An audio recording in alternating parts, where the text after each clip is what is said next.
so much for being here.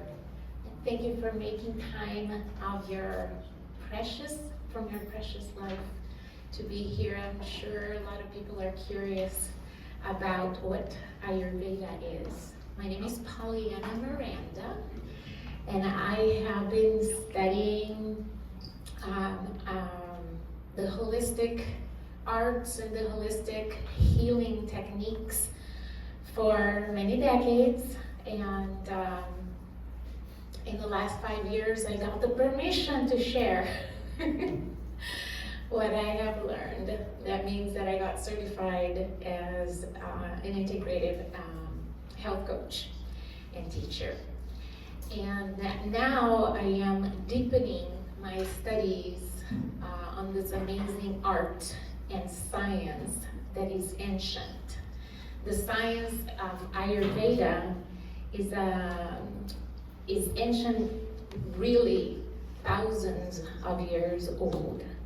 The first documentation that has been found, they come back to 5,000 years ago, so they are projecting it 6,000 or 7,000 years ago, back in the area that today is called India.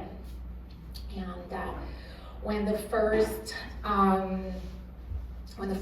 writing began, and it began in Sanskrit, they started documenting all that wisdom that was passed on from generation to generation.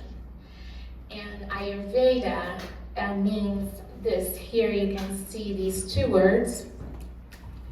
This is Ayur, means life, and Veda means knowledge, wisdom, science. It can be translated in several ways.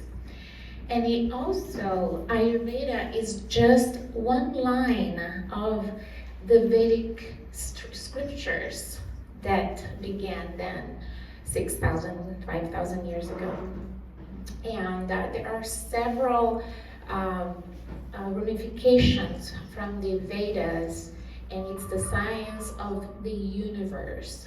It's about astronomy and the planets and the micro world and the macro world, and everything that you can imagine was documented then by the Vedas, sages and wise people that decided this needs to be documented because this is too precious and it's going to bring people back to health, mental health, spiritual health, physical health.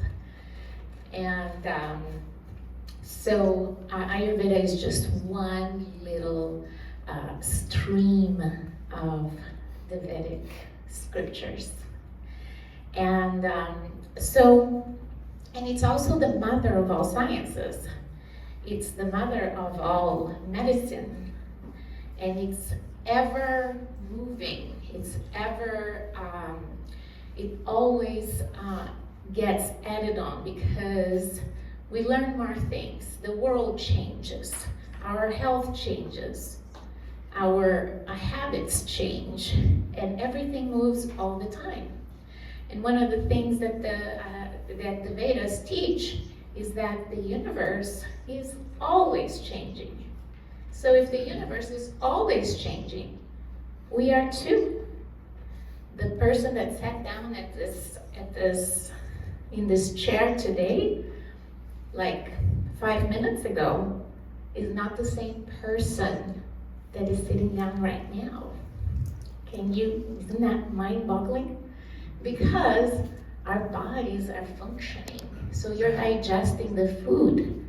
Your bladder is filling up, right? So it's different from 5 minutes ago. Your bladder has a little bit more pee in it than 5 minutes ago.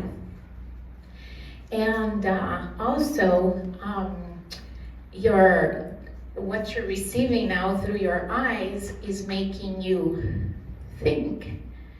So the neurons in your brain are changing. They're making more connections. We're getting disconnected from boredom. Hopefully not. So going on, to the next slide, please.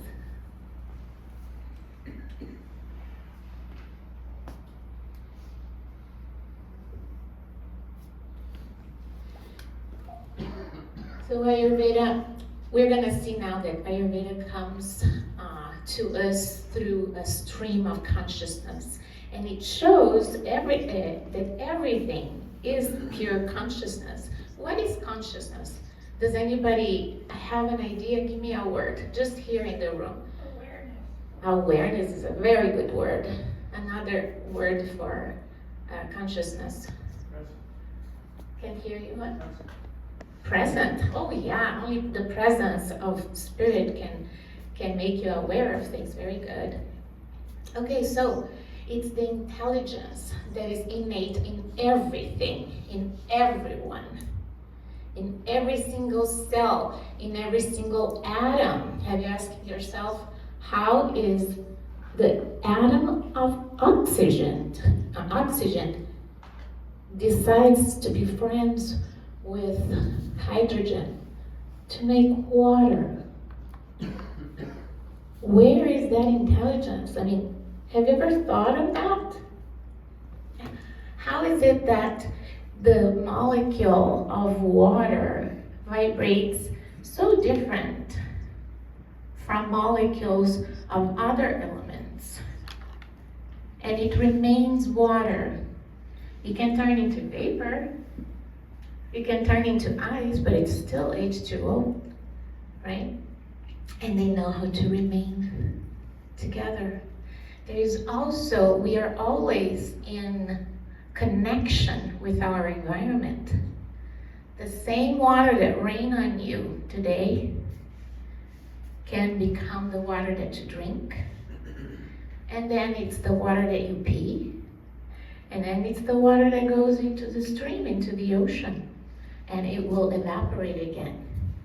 And then Jose in Mexico is going to get that rain on his head. Or maybe he's going to drink that water that is going to turn into pee, that is going to go into the ocean, and that's going to go up to the sky again. So this connection is always present.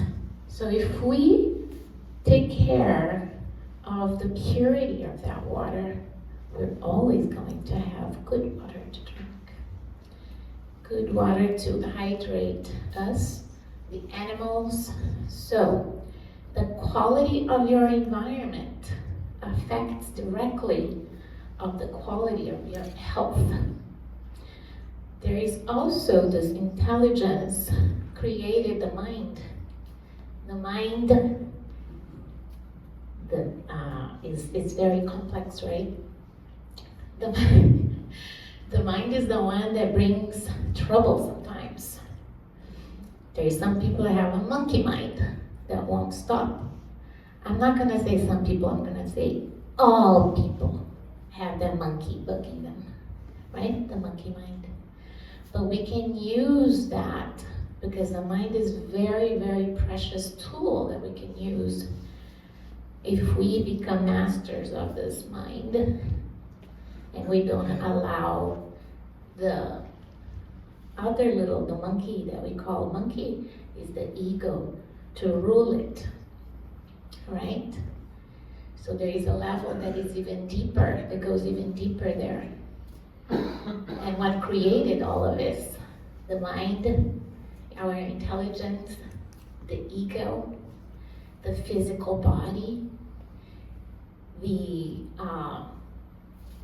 environment, the world that feeds us, both food and water, is this consciousness. In Sanskrit, I love this word, it's sattva. You don't need to remember the words in Sanskrit. I have been playing with memorizing certain terms, and sattva is just so beautiful. It's the most subtle of the bodies that create the world. So what did we do right now? What did we just do? Today, we learned that we have a physical body, and then this physical body is our personal body, right? It is the environment. It's also physical, it's palpable, you can see it in environment. And this physical body is also what feeds us, what nourishes us, which is water and food. It's what gives us the energy to exist in a physical body. All right, so after the physical body, we do learn that we have the mind.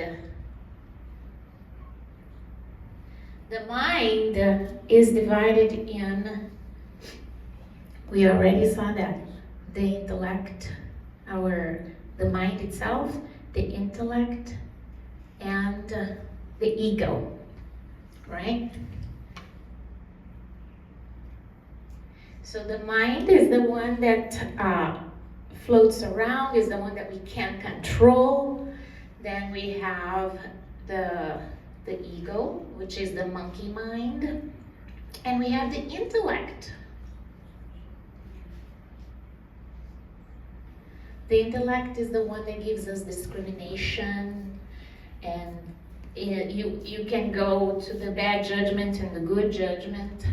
You can be, you can use, become critical, or in the just like a discrimination to see if this is a good thing for me or not. Is it good for the others or not? So you can choose what you think is best. So I come to a point where I believe that everyone is doing the best they can to live right. And when we do that, we know that we are good people.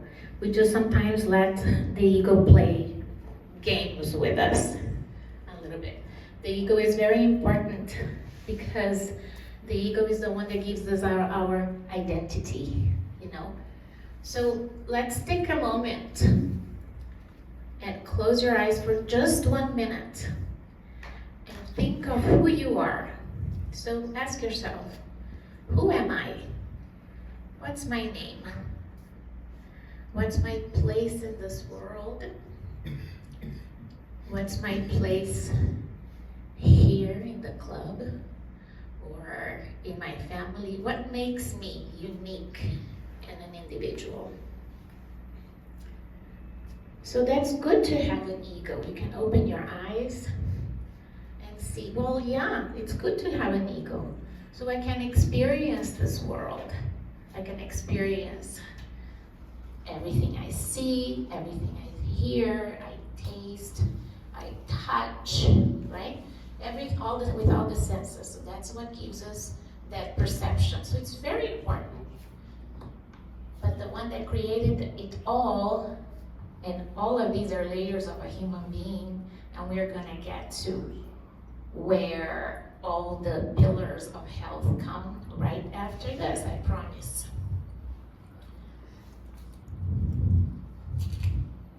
Okay, I'm gonna call this the gross body.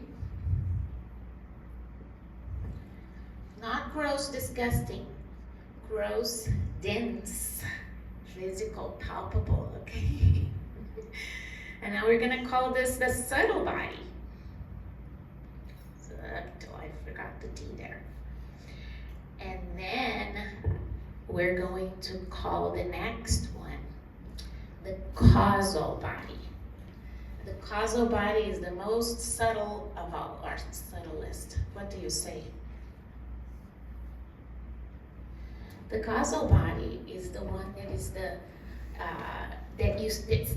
makes you sense things that's happening. You are the observer, right? The observer that knows, that can even detect what you're thinking. Is it negative? Is it positive? Is it happy? Are you saying something interesting or boring? You know, it's the observer of all. Sorry, I don't want to scare anyone. Okay, so that is our consciousness.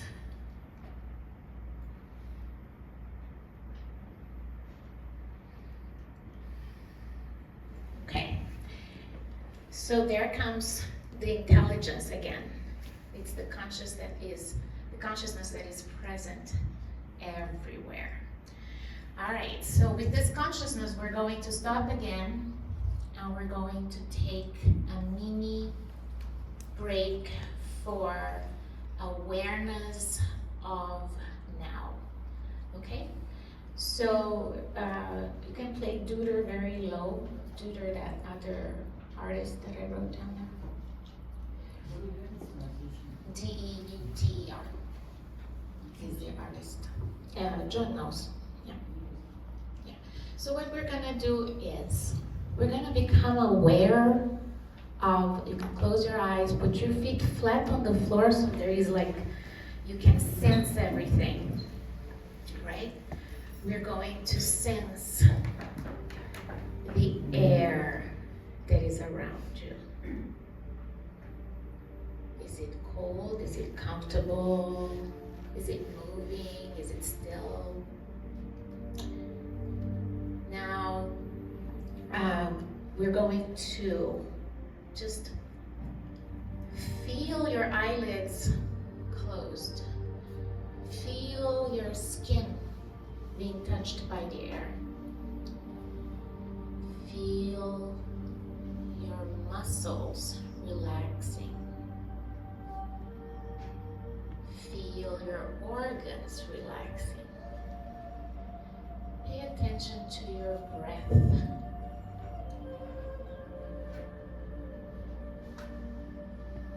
Is it coming in through your nose or mouth? Without judgment, just be aware of how it's coming in and out. Is it soothing? Or do you feel like you have short breath? Can you tell the difference between a deep breath and a short, shallow breath? What happens inside? How do you feel? I feel the back of your neck and your shoulders. See if they are comfortable and relax. If you feel like you're slouching a little bit forward, just take a deep breath and put your shoulders back and open that chest to allow the lungs to breathe.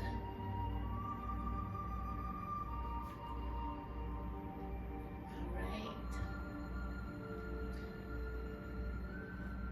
So now you're going to ask yourself, am I interested in this class?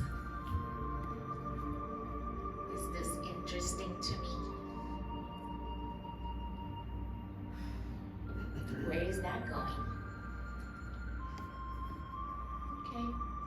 Now feel that what's happening in your mouth. Move your tongue a little bit and see if your mouth is dry. If your mouth is dry, it's a sip of water, and if you do need a sip of water, we have some tea by Laura there. She was so kind to make us some tea tonight.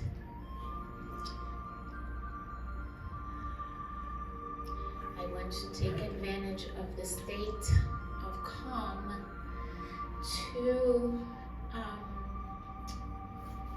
to express appreciation for this place, for this space, for the people that help put everything together.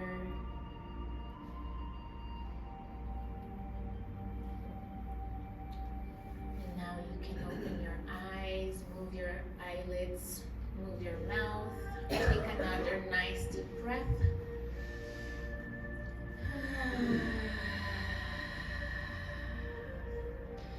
Alright, so now we are going to talk about that consciousness that created this universe.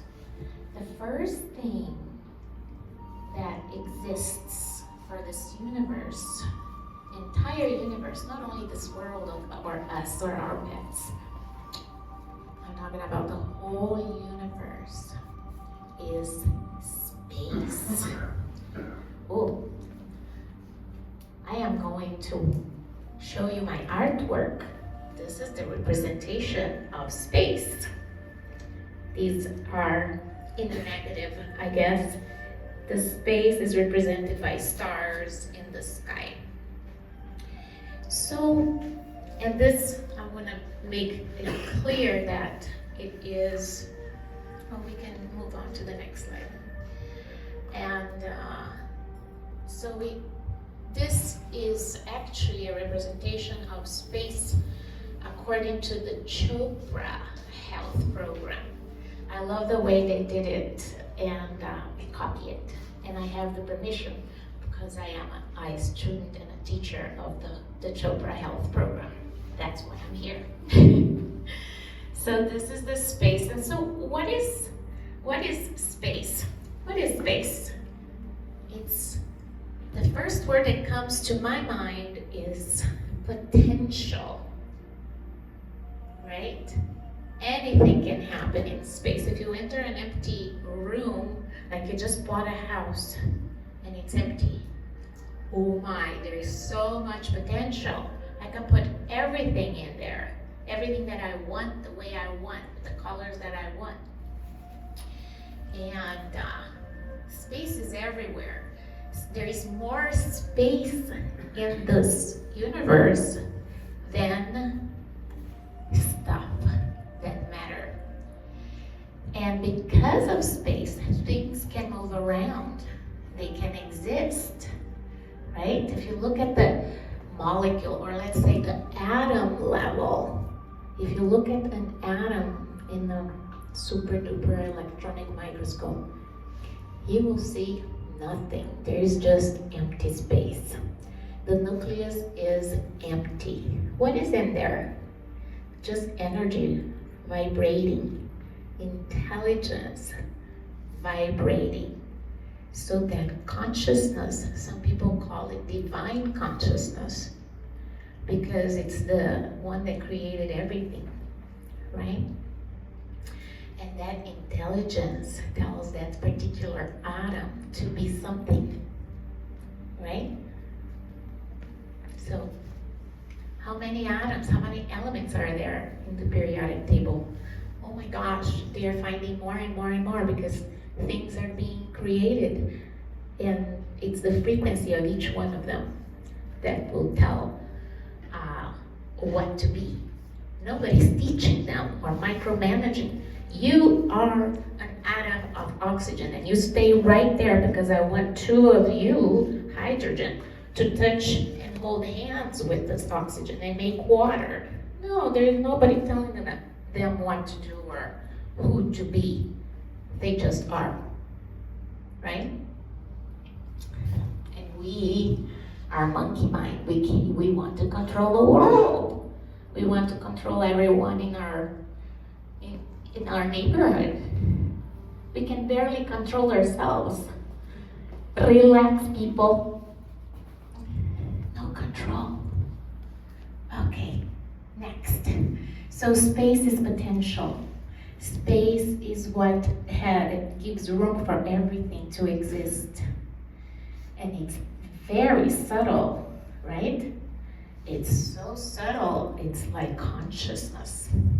Well, the next subtle thing that is not as subtle as space is where this is. Air is in space. It's the five we are now have already guessed that we're talking about the 5 elements that created the universe. It's within here on Earth and out there, everywhere. So as there is a saying that, I don't know if I'm saying it right, but as the macrocosm, so is the microcosm. We are a little mini world. There's zillions out there. Okay, so we have next, air, right? So what do you think? Air. What what does air represent? Air is movement. Movement. It's dry. It's cold. It refreshes, right? It's drying. It makes things hard, right? But it's what propels everything into motion. Like, for example, your thoughts has a quality of air. Not that you have an air head. No, I'm not saying that you have air in your head, but you have the quality of this element, which is what makes the thoughts come and go and come and go. And this element is the movement that is inside your body. Like your digestive system, for example, the peristalsis is the element that makes the peristalsis happen. So it's everywhere. Without this, nothing happens. Everything is stagnant, right? So going to a little more denser vibration. So when air moves, it causes a little bit of friction. And what happens when there is a little bit of friction? The temperature rises, right? And then there is fire. And fire is the catalytic. Fire is the transformative power everywhere. It's the one that causes transformation in the ever-changing everything, right? For example, the digestive fire, we call it the digestive fire, right? The gastric acid is the digestive fire. It causes transformation. It turns the food into nourishment for each one of the cells. It causes the brain to think, to give the discernment, to create solutions, to be creative. It's the fire in us. Some people have a fiery personality. Sometimes we get a little fiery for some reason, right? There are some good qualities. It brings warmth, right? It's cozy, but it can be also aggravated. It can burn. It can be caustic, right? So that's the fire. All right, so fire also causes condensation. The heat causes condensation, and when the heat causes condensation, voila, we have that water that I was talking about. That we drink, we pee, it evaporates, and then we drink it again and pee, and that's water. But water is not only the one that we drink.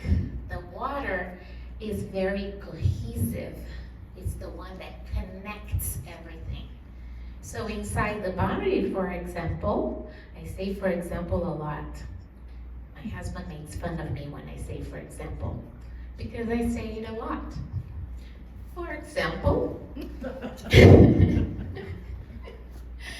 for example, the water that is in the brain, there is a little pump inside the brain, and this pump pumps the cerebrospinal fluid that coats, lubricates, and connects all the nerves from the nerve system. So from the brain to the tip of your toes and the tip of your hand to the fingers, you have that fluid. And there is fluid in between the cells, and there is fluid inside the cells.